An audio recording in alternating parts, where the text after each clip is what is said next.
Muy bien, maravilloso. Pues vamos de inmediato al Evangelio de Juan, que estamos estudiando, ¿verdad? De una manera expositiva. Y hoy vamos a estudiar Juan capítulo 1, versículo 38 al 42. Dice así la palabra de Dios. Y volviéndose Jesús y viendo que le seguían, les dijo: ¿qué buscáis? Ellos le dijeron: Rabí, que traducido es maestro, ¿dónde moras? Les dijo: venid y ved. Fueron y vieron donde moraba, y se quedaron con él aquel día, porque era como la hora 10. Andrés, hermano de Simón Pedro, era uno de los dos que habían oído a Juan y habían seguido al Señor Jesús. Este halló primero a su hermano Simón y le dijo: hemos hallado al Mesías, que traducido es el Cristo. Y le trajo a Jesús. Y mirándole Jesús, dijo: tú eres Simón, hijo de Jonás, tú serás llamado Cefas, que quiere decir Pedro. Oremos. Dios, Padre de la misericordia, Padre rico en perdonar, aquí estamos, Señor, anhelando que tu palabra transforme nuestros corazones. Aquí estamos, Señor, dispuestos a que tú nos hagas una vasija nueva, como alfarero que eres para nosotros. Dios Padre, te rogamos que en tu Hijo Jesucristo, nuestro Salvador, tú permitas que nosotros seamos hacedores de tu palabra y podamos convertirnos en discípulos tuyos, oh Dios, y que así también podamos trabajar en tu ministerio, en tu obra de salvación, para que muchos familiares nuestros puedan también venir a los pies de tu Hijo Jesucristo. Te lo rogamos, Dios, en el nombre de tu Hijo amado Jesús. Amén. Amén. Muy bien, hermanos, es muy triste ver cuántos cristianos mudos hay en la vida. Verdaderamente que hay muchos cristianos mudos. Es muy triste, pero verdaderamente es cierto. Los padres de familia creerían que es una gran calamidad tener un hijo mudo. Pero ha de pensar alguna vez cuántos hijos mudos tiene Dios. Dios tiene muchos hijos mudos. En las iglesias hay muchos hijos mudos. Hay muchos hijos que hablar de política, hablar de moda, hablar de un concierto, hablar de la televisión, pues no tienen ningún problema. Pero cuando se trata de hablar del Hijo de Dios, son mudos. Y por eso también nosotros oramos al Señor para que como iglesia de Cristo haga el Señor con nosotros como con aquellos ciegos que lo puso a correr, con aquellos cojos que lo puso a caminar, con aquellos ciegos que lo puso a ver, y que a nosotros la deficiencia que tengamos que nos impida, ¿verdad?, predicar y hablar de Cristo, le rogamos al Señor que nos quite eso para poder ser hijos, ¿verdad?, eficientes.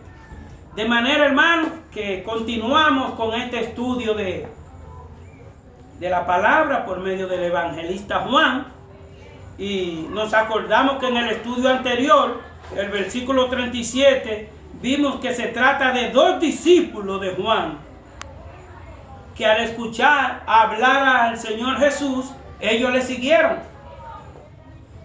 Ellos le siguieron. Ese es el versículo 37 que estudiamos la semana pasada. Entonces nos preguntamos, ¿por qué ellos siguieron a Jesús? ¿Por qué esos dos discípulos de Juan siguieron a Jesús?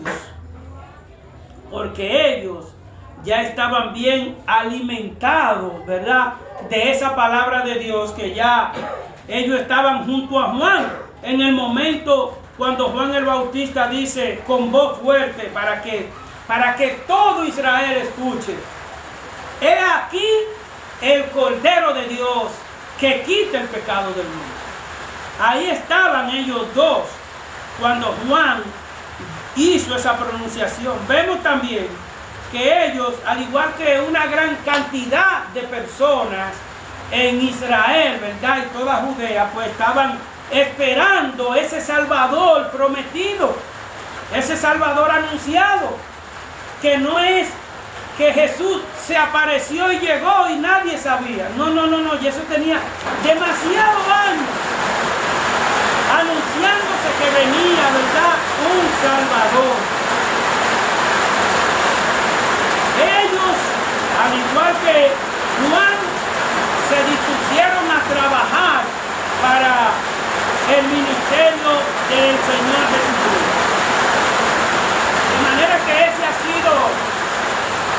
ha sido siempre el llamado que Dios ha dado a todo hombre en el mundo, a todo hombre en esta humanidad. Ese ha sido el llamado: arrepentido y convertido para que sean borrados vuestros pecados. Sin eso no se puede hacer nada. Sin modesto arrepentirse ante el Señor, confesarle su pecado, entregarle mi corazón, sin eso modesto no puede hacer nada bueno en esta vida. Tiene primero que iniciar con Cristo, como iniciaron, ¿verdad?, los dos discípulos. Entonces, ¿qué significa esto para nosotros?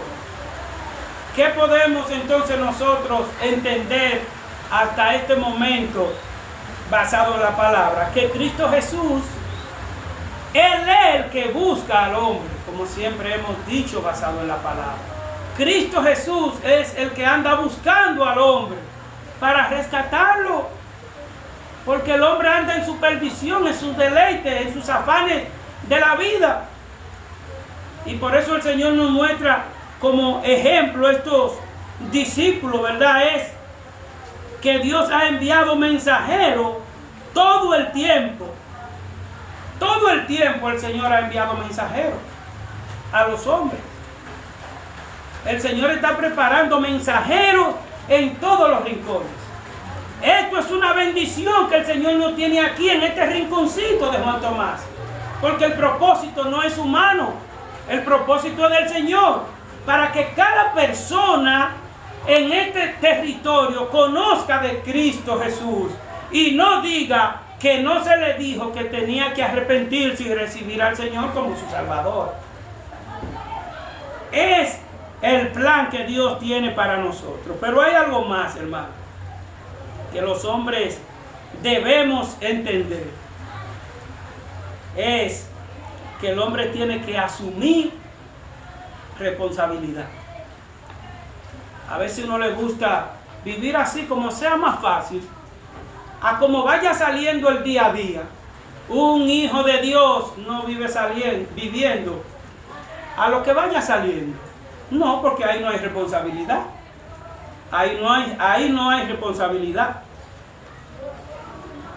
Es estar claro y consciente, ¿verdad?, de que ninguna persona en este mundo podrá hacerse desentendido. Ninguna persona podrá hacerse desentendido cuando de la salvación se trata. Esto no es que a mí no me dijeron, esto es, bueno, usted si quiere puede decir, no, yo me voy a convertir más tarde. Usted puede decir eso. Yo me voy a convertir mañana. Usted también puede decir eso. Pero recuérdense que la palabra lo dice, como hemos anunciado muchas veces. Un día para el Señor es como ¿cuántos años? Como 1000. Un día que usted rechace al Señor es como 1000 años. ¿Sabe por qué? Porque el mañana no existe. Yo voy a decir, bueno, mañana yo voy a dedicarme por completo a trabajar para el Señor. Voy a dejar los vicios, voy a dejar los números, voy a dejar la lotería, voy a dejar la novela, voy a dejar esto, voy a dejar aquello. Si yo digo eso, no voy a dejar nada. Porque hay que ir con toda la basura, con toda la pudredumbre a Cristo. Entonces Él es el que va a hacer la transformación en nuestra mente y en nuestro corazón.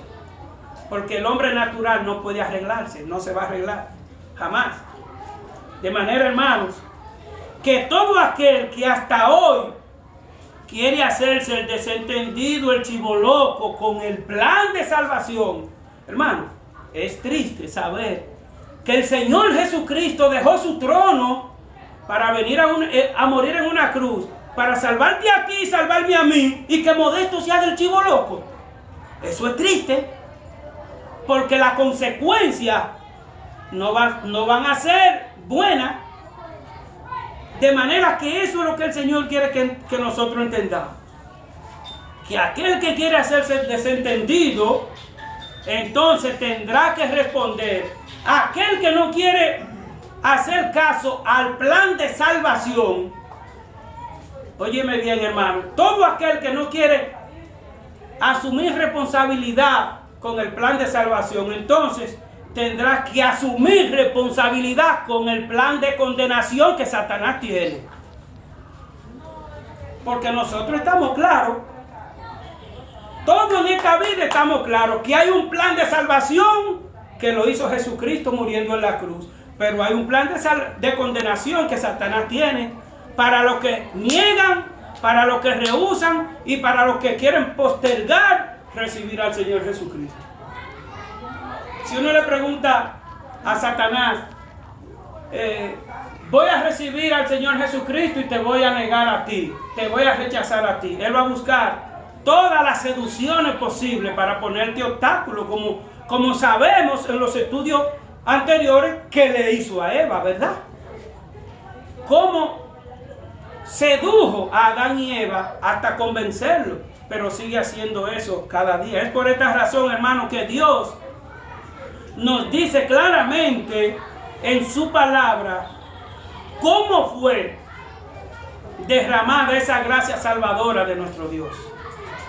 El Señor nos dice en su palabra cómo fue derramada su gracia para darnos a nosotros salvación a todos los hombres.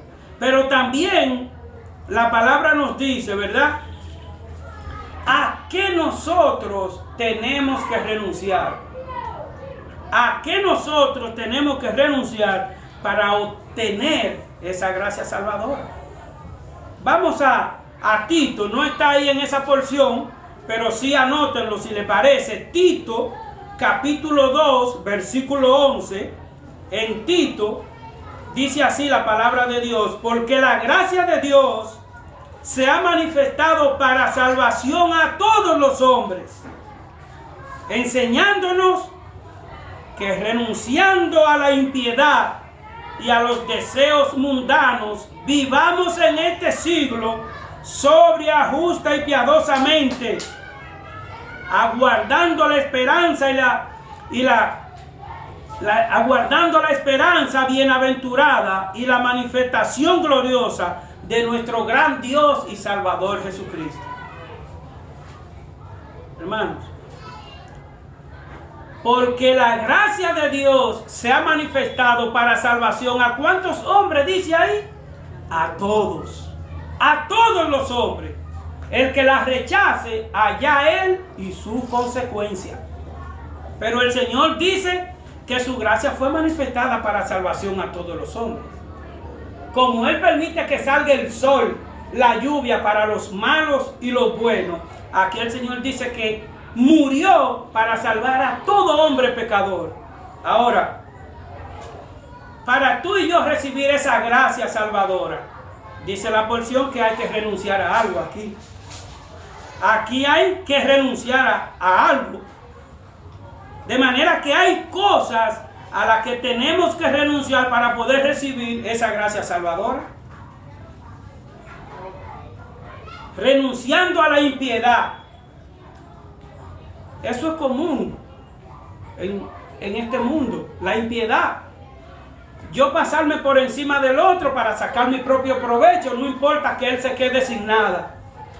¿Eso es de un creyente? No. ¿Eso es de un cristiano? No. Eso se le deja a la gente del mundo. Una persona que vive en el mundo, pues sí, no importa que cometa impiedad, porque él no sabe lo que es la gracia de Dios, ¿verdad? Renunciando a la impiedad y a los deseos mundanos. A los deseos mundanos, ¿verdad? De manera que es por esta razón. ¿Se puede apagar eso o no? Ah, muy bien, excelente, gloria a Dios. De manera, hermano, que es por esta razón que al observar los dos discípulos en el versículo 37, ellos dejaron todo lo que ellos estaban haciendo en el mundo, ¿verdad? Toda su situación, todos los pasos en lo que ellos estaban dirigiendo conforme al mundo, ellos lo dejaron. Como dice Tito, ellos renunciaron a muchas cosas, los dos discípulos. Ellos dejaron todo para seguir a Cristo. Y vemos aquí que estos discípulos de Juan el Bautista se apropiaron con gozo de esa gracia redentora para su alma. Se apropiaron automáticamente cuando los dos discípulos de Juan conocieron al Salvador y le siguieron. Ellos comenzaron a trabajar de una vez en el ministerio. Y eso es lo que Dios quiere que nosotros también entendamos, que como creyentes fieles al Señor tenemos un reto, un compromiso, que es trabajar para el reino de los cielos. Pero ¿cómo? ¿Cómo yo voy a trabajar? ¿Con quién comienzo? Vamos a ver con quién comenzó a trabajar Andrés y Juan, que fueron los primeros discípulos de Jesús. Ellos comenzaron con su pariente, con su familia. Y nosotros como creyentes tenemos que darle a entender a nuestra familia, que son los más cercanos, que ellos puedan ver el cambio, la transformación que Dios está haciendo, no en nuestra boca, en nuestro corazón. En nuestro corazón, porque la boca suele decir algunas cosas que no son coherentes a la fe, a la verdad, a la justicia, ¿verdad? Entonces, cuando los dos discípulos de Juan conocieron a ese Salvador, a trabajar. Ellos no importó de noche o de día, a trabajar. Entonces, y Juan el Bautista, ¿cómo se siente Juan cuando ve la partida de sus dos discípulos que lo dejaron y siguieron a Jesús? ¿Cómo se sentiría Juan? Verdaderamente, hermanos, que Juan estaba sumamente feliz, sumamente contento, porque para eso Juan el Bautista fue elegido desde el vientre de su madre, como hemos visto en los estudios anteriores, que desde el vientre de su madre ya tenía el Espíritu Santo. Desde el vientre de su madre ya Juan estaba elegido para que cumpliese una misión de anunciar el Evangelio de salvación por todos los rincones. Como dije ahorita, si yo me pongo a pensar en mi juicio, en mi intelecto, en todos los planes que yo haya tenido en toda mi vida, no estaba nunca yo estar aquí. Nunca. Porque yo pertenecía al mundo. Pero Cristo Jesús me rescató y aquí me trajo. De manera que eso es lo que Cristo Jesús hace, que Cristo Jesús cambia y transforma los planes de cada persona para su bien, para su bendición, para su salvación. Así es que el Señor Jesucristo trabaja. Juan se sintió feliz y gozoso. ¿Por qué? Hoy el Señor Jesús, al igual que que a esos discípulos, al igual que el Señor le dijo a esos discípulos, ven y ve, hoy asimismo el Señor Jesucristo nos dice a cada uno de nosotros, ven y ve. Aquí nosotros vemos claramente cómo los dos discípulos comenzaron a trabajar. ¿Cómo nosotros nos damos cuenta que empezaron a trabajar de una vez? ¿Cómo? Porque Andrés no perdió tiempo y fue a decirle a su hermano Pedro que habían encontrado al Salvador. Automáticamente Pedro se une al ministerio de Cristo. Automáticamente, cuando su hermano Andrés le dice, hemos encontrado al Mesías, al Cristo. Dice el versículo 42, y le trajo a Jesús. Y le trajo a Jesús. ¿Sabe qué significa eso? Que tú y yo también tenemos que traer personas a Cristo. Porque tú y yo estamos conscientes del cambio que Cristo está haciendo. Aunque muchas veces nosotros queremos hacerlo el desentendido, pero ya nosotros sabemos el cambio que Dios está haciendo en nosotros. Y ya nosotros estamos claros y conscientes de lo que se llama las tinieblas y lo que se llama la luz. Ya nosotros estamos conscientes de lo que es la verdad y lo que es la mentira. Porque en otro tiempo vivíamos en la mentira como si fuese la verdad. Pregunta. Tú entonces estás consciente, estamos conscientes de que las naciones cada día están en desobediencia, en rebeldía a Dios. Estamos conscientes de eso, de que las naciones todos los días van en aumento, en desobediencia. Y por eso que el Señor nos exhorta a que cada día estemos más y más alimentándonos de la palabra de Dios. Es lo único que le da seguridad al hombre. Es lo único que le da paz al hombre. El evangelio de salvación. Entonces, nosotros estamos mirando que las redes sociales, la televisión, están haciendo que los niños sean pervertidos. Y así ellos puedan vivir, ¿cómo? Con todos esos deseos mundanos que dice Tito que hay que renunciar. Entonces el mundo se apodera de los niños. Y como el papá no le presta atención, y como el papá lo deja por ahí, y como el papá no sabe lo que está haciendo, y como el papá no le está inculcando los versículos bíblicos, como el papá no le habla del temor de Dios, pues ellos no pueden saber nada, porque en la escuela pública o privada no le van a instruir a los niños en el evangelio de salvación. Mejor muchas escuelas están sacando eso, para que los deseos mundanos sea lo que reinen en ellos, ¿verdad? Entonces, si nos preguntamos, ya sabemos cómo va el mundo, ya sabemos cómo van esos deseos depravados. Entonces, ¿qué estás haciendo tú? ¿O qué estás pensando hacer tú para que este mal no continúe? En tu familia, en la familia de un vecino o en mi familia, ¿qué tengo yo que hacer? ¿Qué tú tienes que hacer? Porque algo tenemos nosotros que hacer como padres. Como guía, algo tenemos que hacer.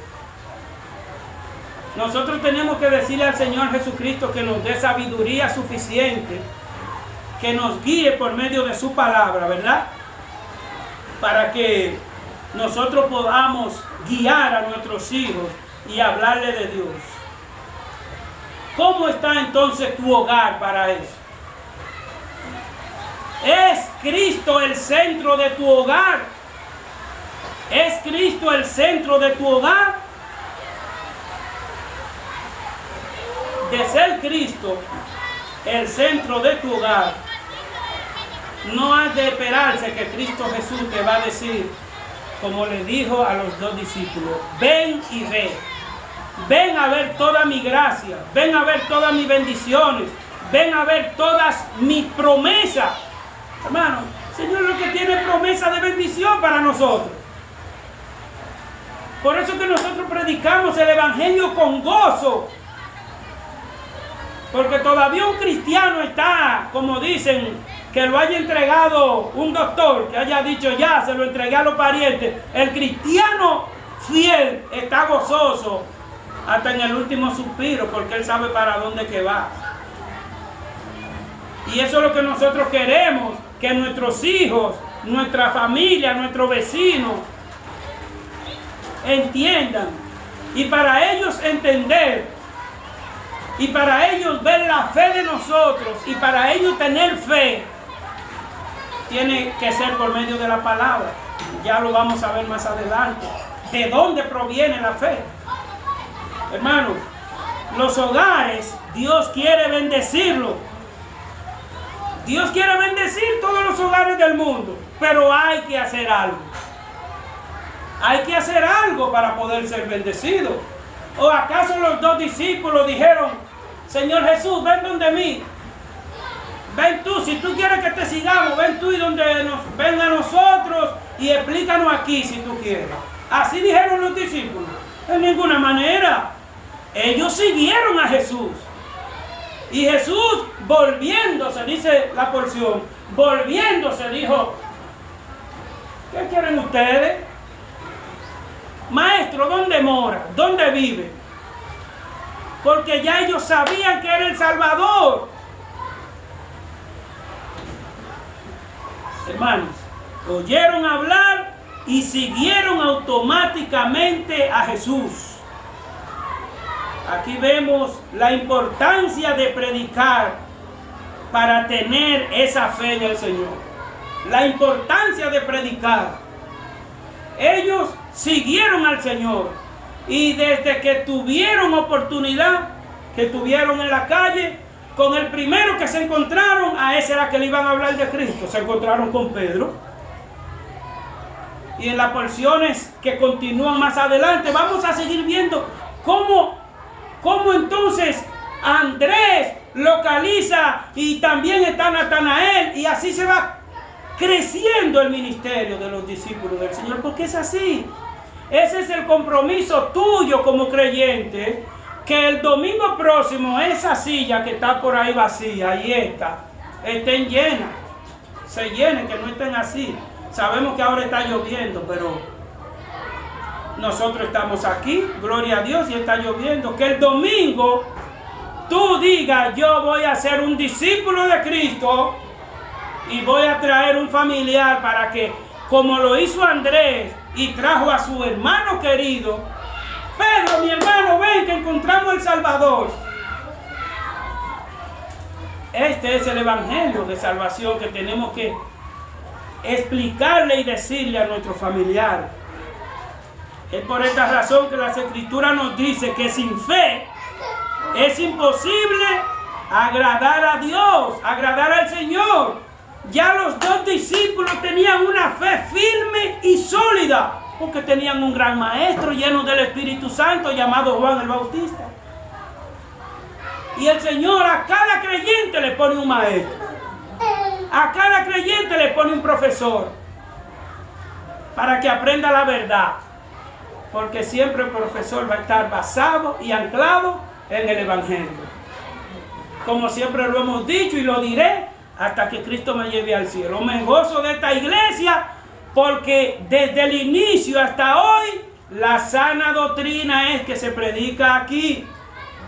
No se predica religión, el Evangelio que ha salvado a los discípulos y sigue salvando a los hombres. El Evangelio de Jesucristo, ¿verdad? Nadie podrá tener fe en Cristo si primero no oye su palabra y le da cabida en su corazón. Ustedes han escuchado muchísimas personas decir, no, porque yo tengo fe. Depende de lo que tú tengas esa fe. ¿Tú tienes fe en que va a comer hoy? Bueno, pues tú hasta la pides y ya come. Pero no se trata de fe humana. Aquí se trata de tener la fe en el Salvador, en el Redentor. ¿Y cómo es que tú puedes tener fe y yo puedo tener fe? Dice la palabra. Nadie podrá tener fe en Cristo Jesús si primero no escucha la palabra de Dios. Aquel que diga que tiene fe y no está alimentándose de la palabra de Dios, tendrá la fe en cualquier cosa menos en Jesucristo. Porque la palabra que dice que para una persona tener fe en Cristo Jesús, primero tiene que alimentarse de la palabra, escudriñar la palabra. Y esa misma palabra es que le va a dar la fe, porque la fe viene de Dios. La fe no la compramos con venir mucho a la iglesia, no la obtenemos. No la compramos en un negocio, la fe. La fe viene por el oír la palabra. Y nosotros lo podemos ver en Romanos, que ya luego eso lo vamos a ver en ese mismo libro que estamos estudiando, en el segundo estudio de los Romanos. Pero nosotros vemos en Romanos capítulo 10, pueden tomar nota para que lo busquen luego. Romanos capítulo 10, versículo 14 nos asegura esto cuando declara: ¿cómo pues invocarán a aquel en el cual no han creído? Una persona no puede invocar al Señor Jesucristo si no ha creído en Él. ¿Cómo pues invocarán a aquel en el cual no han creído? ¿Y cómo creerán en aquel del que no han oído? ¿Cómo van a creer en Jesucristo si no han escuchado de Él? ¿Cómo pues invocarán a aquel en el cual no han creído? ¿Y cómo creerán en aquel de quien no han oído? ¿Y cómo oirán sin haber quien le predique? Si no hay quien predique esto, ¿cómo puede venir la fe en la iglesia de Juan Tomás? No puede venir por otro método. La fe verdadera viene por medio de la palabra de Dios. Entonces, un trabajo eficiente hecho por los dos discípulos, aprendiendo de Juan, ¿verdad?, el Bautista, recibiendo la palabra del Señor Jesucristo y poniéndola automáticamente por obra a través de sus amigos, a través de sus familiares. Hermanos, yo voy a comprar una bocina, que el Señor me permite esa gracia. Yo voy a comprar una bocina porque yo predico en casa con este amplificador, pero es pequeño.